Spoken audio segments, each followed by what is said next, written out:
Everyday Life of the Northern Colonies by Kylie Young, Julian Newland, Carissa Butler, Chance Beckett, and Zach. Agriculture. I have talked about people's everyday lives in agriculture.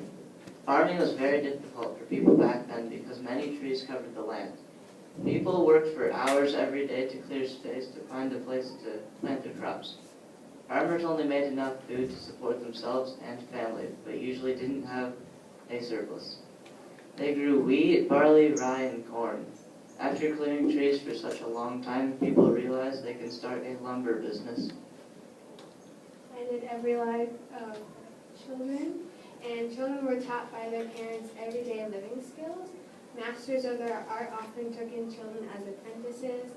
School was a great opportunity for settlers to teach their children to be great commoners.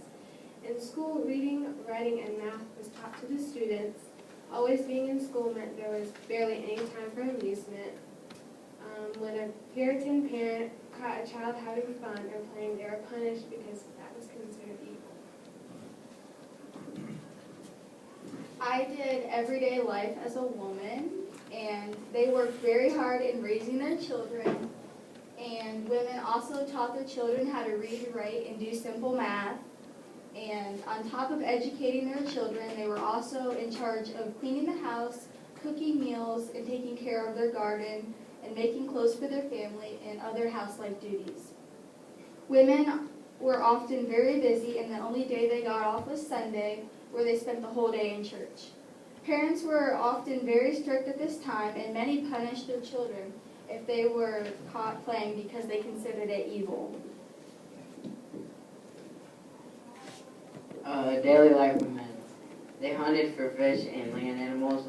They mostly farmed and grew their own food. They were blacksmiths and craftsmen. They taught kids about daily life skills. The only day they didn't do their daily life was on Sunday because church was an all-day event. And they taught school. They found it as an opportunity to teach kids, and not just the regular school, but to be good citizens.